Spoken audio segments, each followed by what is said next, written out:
Hi guys, welcome back to another episode of Aloki Crimes. In today's episode, I'm going to cover the viral story from Instagram, that is the trial of the rich. Yes, the story of an aristocrat who killed his friend hallucinating that he is a green-faced alien and ended his life in the most brutal way possible. So let's get into the details.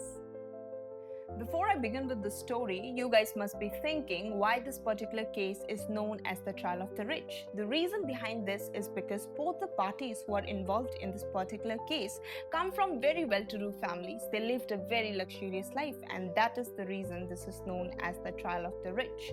When I talk about Alex Morgan, he was born in Islington and grew up in Putney in an affluent neighborhood in the southwest London on the banks of River Thames.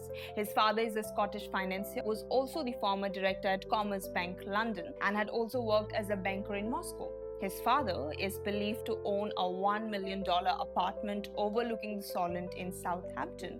On the other hand, his mother is a former criminal barrister and a researcher for the BBC, and she also owns an avocado farm in Spain. Evidently, Alex had not known what it is to live in lack of needs or what poverty is. Even if he didn't live a very luxurious life, he definitely had a comforting life. And when I talk about his schooling, he did his schooling from very profound schools. He went to Ipswich Place School, and after that he went to Goddeston. Goddeston is the place or the alma mater of King Charles. This particular school is situated in the Scottish countryside. It is very, very beautiful. It has its own culture, its own history. Lifestyle of Goddeston really suited Alex because as a kid and even while he was growing up, Alex was very fun-loving, very energetic, very adventurous, and he was a typical boisterous boy as a kid. His mother says that even before he could talk, he could do the rugby haka. He believed in living to the fullest. He believed in having fun and enjoying the moment.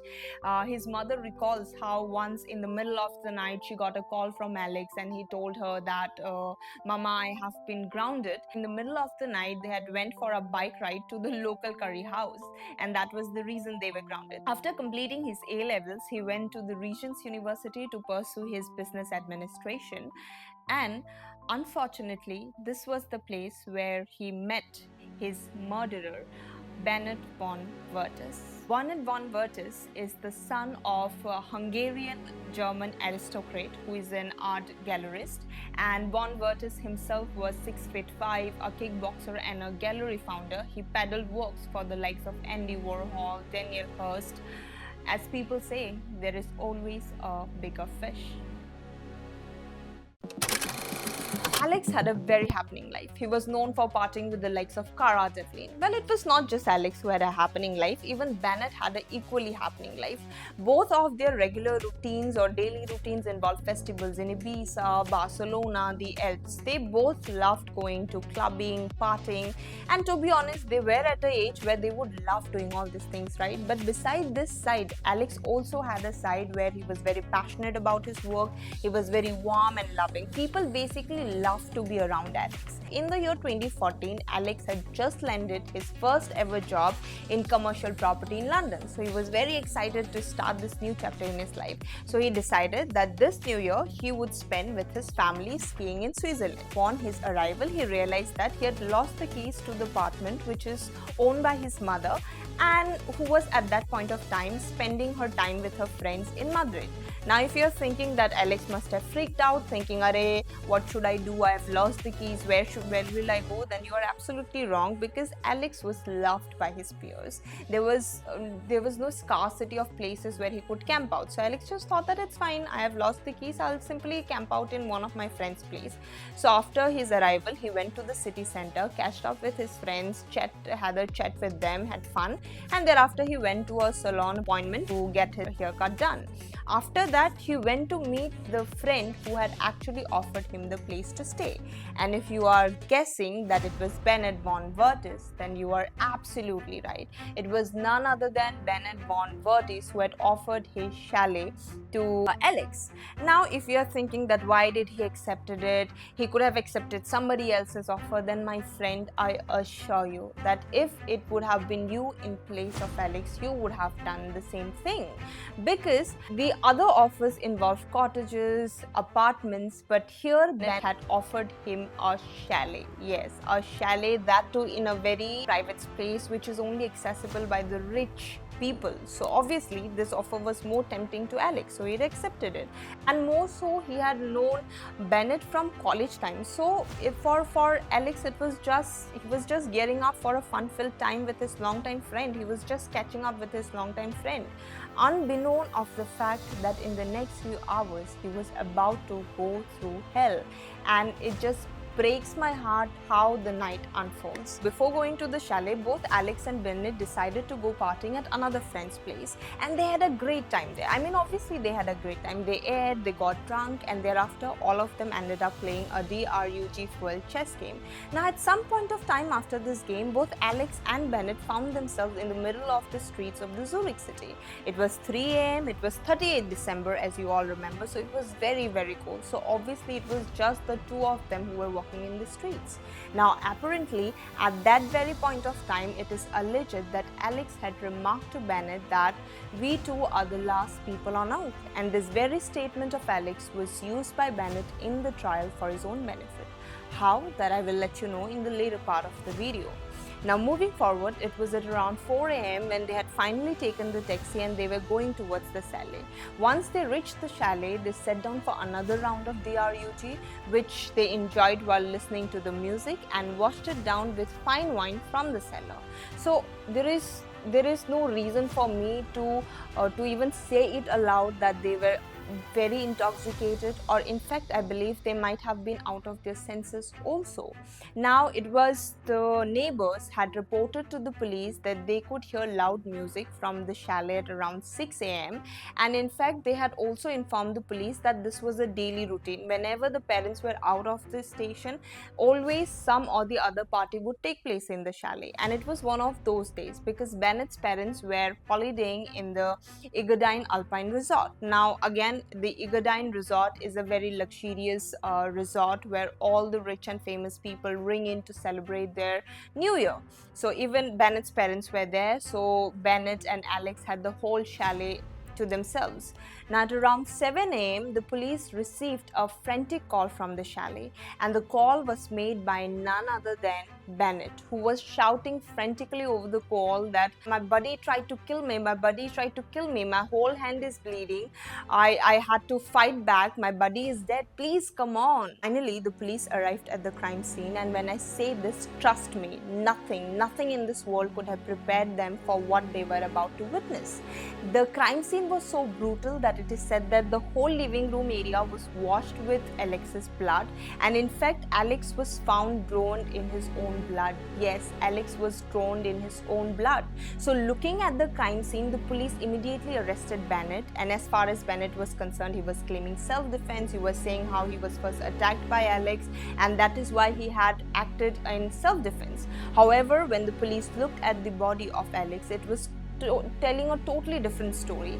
Alex, who was just 5 feet 8 inch, had over 50 injuries in his body, whereas Bennet, who is 6 feet 5 inch, had just one singular cut in his finger. Yes, just one single cut, which too I believe he got while attacking Alex, because looking at the ferocity and the intensity at what rate Alex had been attacked, I highly doubt he had any opportunity of fighting back. Apparently, after they had come back from the party, they were enjoying music in the chalet. You all remember, right, how the neighbor could hear loud music coming from the chalet.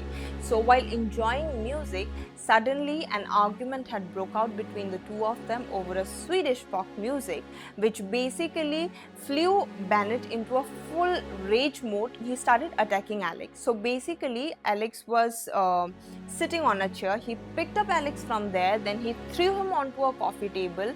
The coffee table got shattered due to the intensity and at what rate he was thrown.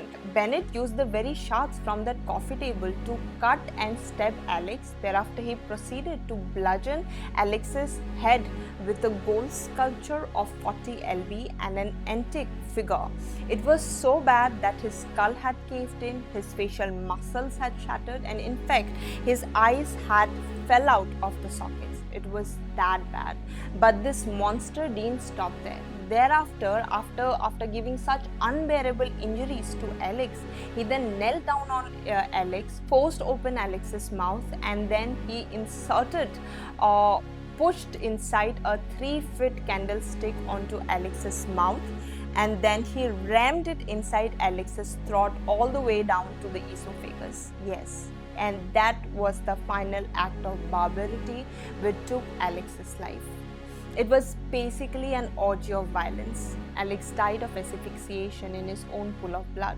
Katza, the mother of Alex, had reportedly said that on the day she received the news about her son, it was at around 2 a.m. and she was having a nightmare about a disfigured face with 2 frightened eyes. And at that very point of time, her doorbell rang, and when she opened the door, 2 police officers from Interpol were standing right in front of her. Her heart sank because she knew what had happened. And how unfortunate is that? The injuries were so traumatic that Alex's family had to hold a closed coffin.